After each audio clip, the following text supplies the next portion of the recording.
que los estudiantes secundarios seguimos movilizados y que no vamos a llevar ni un paso atrás en la toma de decisiones. Los estudiantes hicieron sentir sus demandas, que yo califiqué justas y legítimas, por una educación de mayor calidad. Lamento que hoy día estemos en presencia de un paro, porque me parece que este paro, la verdad, que en el día de hoy es innecesario. He decidido suspender las mesas de diálogo hasta que los jóvenes asuman responsablemente sus tareas de dirigentes estudiantiles. Hay que recordar lo que dijo el Ceremi de Educación, de que él estaba tratando con adolescentes, ya por lo tanto debían ser cuidadosas las opiniones. Al parecer nosotros estamos dando clases de organización en este sentido, porque donde han habido contradicciones ha sido por parte de ellos, y en donde no han sabido tener un manejo de la situación ha sido por parte de ellos. O sea que los estudiantes tienen razón. Yo creo que los estudiantes tienen razón.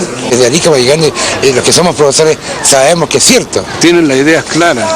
La idea es clara para hablar con la autoridad, la idea es clara para plantearle a la familia por qué estamos en movilización. Y eso la razón absoluta no existe. Demostrando que no hay ningún quiebre, que los compañeros secundarios siguen organizados, que se están tomando los profesores y que este movimiento va a seguir avanzando.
Buen día compañeros y docentes. El día de hoy estoy acá con mis compañeras Carol Ospina y Tatiana Blanco.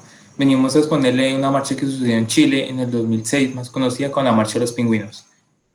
Todo inicia, como estaba diciendo, en el 2006, más conocida como Marcha de los Pingüinos, en Santiago de Chile, en la ciudad capital de Chile. El marco de consenso social. En 2005 se comenzó a gestar la revolución. Este año se realizaron asambleas y reuniones para entregar un documento a Sergio Vittar, el ministro de Educación de esta época. La revolución pingüina como el descontento colectivo de estudiantes de secundaria en Chile, las cuales se oponieron a la repentina privatización de la educación. La presidenta que estaba de turno en esa época era Michelle Bachelet. Sucede que ellos en ese documento estaban pasando y por medio de otras maneras estaban pasando las demandas por lo que ellos estaban peleando, que era por lo que dejó el dictador Pinochet. También acá podemos encontrar que se contabilizó que más de 400 establecimientos de educación escolar llegaron a estar paralizados. Sucede que tanto fue el impacto que tuvo, se sintieron tan identificados los estudiantes, que más de 400 colegios, escuelas, de entes escolares tuvieron que parar sus procesos educativos para unirse a la marcha, porque ellos querían, porque ellos veían que tenía fuerza lo que ellos estaban reclamando, y era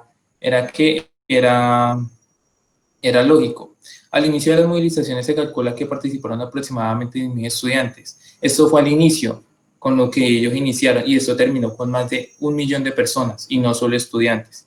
Se exigía una educación gratuita y de calidad, que era lo más importante para ellos, gratuita y de calidad, que no segregara a ningún grupo social o clase.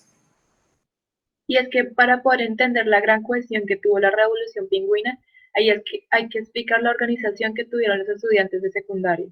A diferencia de lo que había ocurrido en años pasados, en la que hubo grandes diferencias de opinión entre los colegios principales, el movimiento se presentó muy cohesionado, sorprendiendo a todo Chile. El principal aliado y fuente de organización de los pingüinos, sin duda, fue el uso estratégico del ciberespacio y la creación de la Asamblea Nacional de Estudiantes Secundarios, ya que estaba compuesta por representantes de diversos colegios, que en el principio eran de capital, pero luego más colegios comenzaron a sumarse a nivel regional. Y de estas asambleas se tomaban y reflexionaban sobre los siguientes movimientos, tales como llamado o organización de marchas, las protestas, las movilizaciones y los 2 paros nacionales que tuvieron gran relevancia. Se tomaron en estas asambleas. Y el uso de parches representativos fue un movimiento a destacar, ya que prevenía posibles errores que pudieran dañar el movimiento. Solo los estudiantes que tuvieran un parche amarillo tenían permitido hablar con la prensa, y aquellos que tenían un parche verde se encargaban de la seguridad, tales como en las tomas de colegios vigilar la entrada y la salida, y en las marchas ver si habían infiltrados, ayudar a los heridos y estar pendiente de quienes eran arrestados. Acá tenemos otro punto importante, que es en relación al contexto teórico. Ignorancia por parte de los medios masivos de comunicación. Los medios masivos de comunicación, que eran muy manipulados por el gobierno, hacían quedar a los estudiantes como unos vándalos, unos ladrones. Decían que esas marchas era solo para robar, era solo para dañar la economía local. Entonces esto hizo que para muchas personas que son muy arraigados y muy creyentes a esos medios de comunicación se sintieran como representados por el mismo pensamiento que tenían que estaban transmitiendo los comunicadores, como que no, que son vándalos y cosas así, pero ignoraban los buenos actos o la organización que tenían a la hora de ir a la protesta, como por lo menos cargar esas manillas, que eso es una demostración de orden, que ellos tenían personas representativas y tenían sus líderes. Sí, uno de los aspectos teóricos respecto a la opinión pública y el movimiento de los pingüinos, que cabe recalcar, es el efecto de terceras personas. Me atrevo a decir que los estudiantes se unían más a la movilización por el efecto que otros estudiantes ejercían en ellos, y esto no quiere decir que la influencia que produce el efecto de terceras personas haga que las razones de la movilización sean no legítimas, entre otras cosas. Esto que digo podemos sustentarlo gracias a Irving Crespi, el cual nos da a entender en su texto el proceso de la opinión pública, que la proximidad de las relaciones en general afecta la dimensión de los efectos de terceras personas. De este texto de Irving Crespi podemos tomar también conceptos importantes como mundo discursivo, conocimiento en común, en donde el primero es de vital importancia para que la interacción y se pueda reconocer y analizar las ideas de otros individuos o colectividades. Es vital para el entendimiento dentro del proceso comunicativo. El mundo discursivo puede ser compartido o enfrentado. Ahora, es vital dentro del proceso de la opinión pública tener un conocimiento en común, ya que de esa razón, opinión, lucha en común, es donde se desencadenan una serie de efectos dentro de la opinión colectiva y pública como tal, y pues que de cierto modo llega a ser de una fuerza social que podemos identificarla cuando un movimiento en específico consigue obtener cambios políticos, sociales y o económicos, lo cual en la marcha de los pingüinos podemos ver. Es casi inevitable que surjan un conflicto de intereses dentro de las opiniones compartidas y enfrentadas. Por ejemplo, en la Revolución de los Pingüinos, los intereses que tenía el gobierno chileno no eran los mismos intereses de la sociedad chilena, la cual incluso llegó a sentir reprimida, y es de allí donde surge el conflicto. También tenemos algo muy importante que dice acá, conformidad informativa. Ellos tenían una base muy sólida, que una educación gratuita y de calidad. Con eso ya los tenían, y con esa manera de protestar tan segura, hacían ganar mucha gente, porque era muy convincente tanto las acciones que ellos tenían como lo que ellos decían. Ellos daban la información verídica de lo que estaban haciendo y tienen una base muy sólida que hacía que más estudiantes y personas de común que se informaban de buena manera se le unieran a ellos a una sola causa.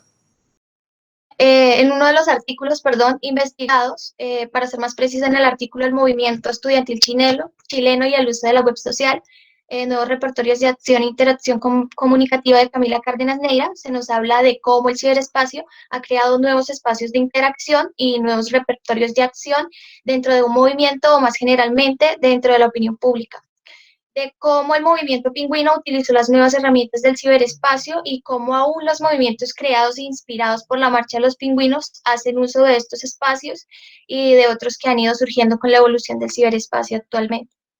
Y por último también tenemos por este lado el gran impacto nacional generado por la marcha estudiantil. Bien claro, ahí como se decía anteriormente, empezó con 10.000 personas, por eso terminó con más de 1 millón de personas, que no solo eran estudiantes, eran docentes, eran trabajadores de diferentes profesiones, eran organizaciones sociales, eran empresarios que se veían muy aludidos a eso, porque eso también llegó a un paro nacional. Entonces fue tanto que todo Chile se sintió representado por esa marcha y se unieron en una sola voz.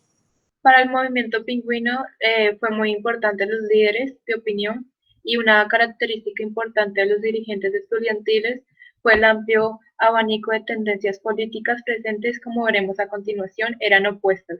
Sin embargo, este no afectó para nada el movimiento. Uno de los líderes más influyentes fue César Valenzuela, del Liceo Confederación Suiza. Él era el principal estratega y uno de sus voceros más contundentes.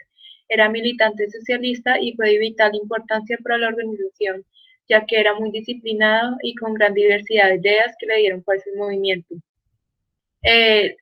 También la más joven de los voceros de la asamblea era María Jesús Sangüeso, era del Liceo Carmela Carvajal, y ella tenía un carácter dominante y una actitud desafiante. Ella era militar comunista. Sin duda su vocera más importante fue Karina Delfino, que era del Liceo número 1 de niñas y era una líder dialogante de ideas claras. Fue presidenta del Liceo de Niñas y fue la responsable de unificar a todos los estudiantes que participaban en el movimiento.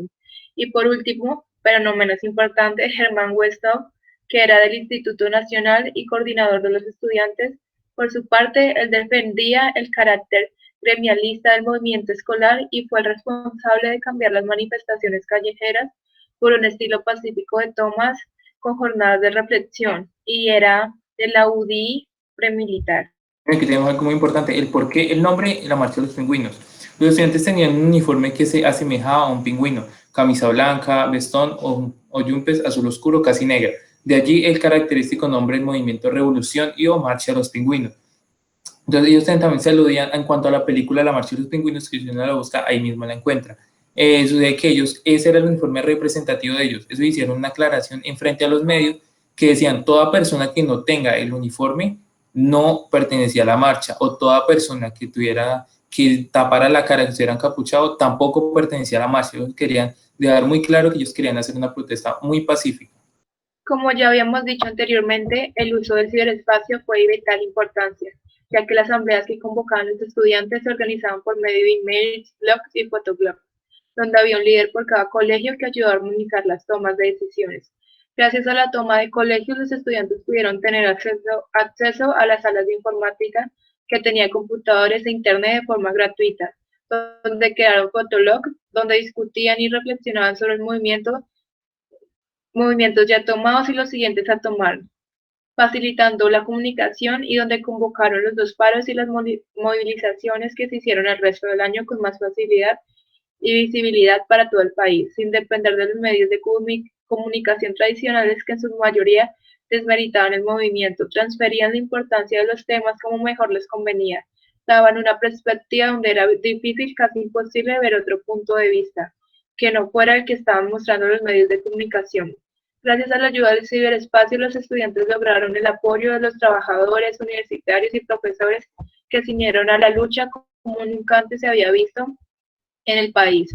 La marcha de los pingüinos, ya para ir concluyendo, y la opinión pública contemporánea se relacionan en algunos aspectos, como lo son la opinión colectiva como fuerza social, la interacción y coaligación de ideas y opiniones, la importancia de cierto modo y la entrada en escena de los líderes de opinión, mundos discursivos en común y enfrentados, los medios de comunicación tradicionales y su influencia en menor o mayor grado, y los medios de comunicación emergentes que permiten el uso del ciberespacio como creador de espacios o esferas públicas y nuevos repertorios de acción e interacción.